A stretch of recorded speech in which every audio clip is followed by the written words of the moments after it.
kuma aye kenyon fe aye no kanu ni horanyari ani na ya na ma no kanu abi bato minge ala mo fo itana Allahu akbar aye no kanu ni kira ma juwe ka ba ala ti ka bato minge tu aye kenyon fe wallahi wa ka ka sinyu fe aka ma ka kenyon fe aka ka sinyu fe aye ka sinyu fe hala no ta fe aye ku fe no ta fe no ku wodi me e ko ni ku fe wallahi o kanu ni here wa bana o le ato shego amado yi sigide ka doni jijiemo fo je ngam nai wallahi fo doni ba obi mwele o be banga gulo be jama ke di ne ba fo ne di gulo do gulo subhanallah ta fo de bala be mo na ne ba fo di ne ba fo ko ni bala be mo na ni ya fo dro doni na fo jena yemi fo ne ya kanyana ne mo kuyi wallahi sheko ala kisara e ko o kabo miliari wallahi ala kisara ala kiso barkota o min fle ka fo we fe ba yini ma wallahi aya jandu la biye jumae na raso farigabe mo wala wati be ko de fo bala min me mo wala aka mo wala na fura maso ay fura nyaka ko nyini min fi me danguna min fi me tunguka ya ko aya do fura nyonga na fura bulu sale duguma ku fura nyonga kata tubi kankunai ni shima ba ala fa be wuli aywa ni shitala de Allahu akbar na tigi qur'ana e ka doni abi wuli ni shima ba ala fa abe wuli ni fole ni baraji male na ni jurumu yera na mami bulu wa eti ala fede ay woni ye furai beki jando ala wa furadu joli tinga ba mami sela se degala wala yoro dola afurunde pombo buolombo uba fo todi pombo do ba fo sugune barani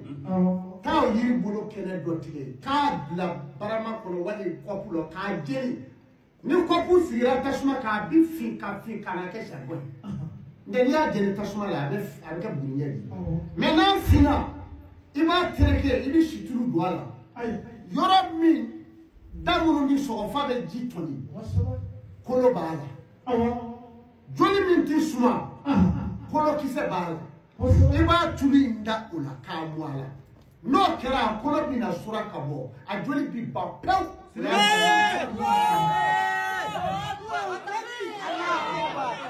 Allahu akbar Allahu akbar Allahu akbar Muhammadur Rasulullah sallallahu alaihi wasallam muso min be na deti sigi no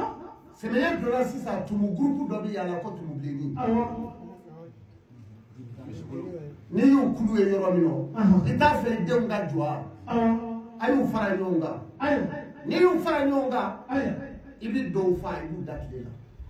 aba mugugo adoni ke manogo naji abeka manogo naji de muso kani billahi dengele ti fatwa de na mi make mai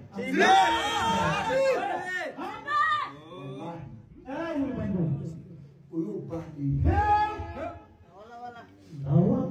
baharu ni kolochi be mo mina ayo kolochi ni nene bora wali semenya dolete ati se ka fo ikebi kolo be badi okay no me ma fa ka o fa ga yo na ka jo awo do hai do o gani ni dero ika ajeni ga nyini wali ka to ayira ka do ni kolochi ti nwa ni bi Allahu akbar ni mo soro ni mo me tulu ki muni tulu ni kolochi ti nwa ni Allahu akbar ni muso ni nga tika gira bi upre ni jene kala jene kisa do be fami iba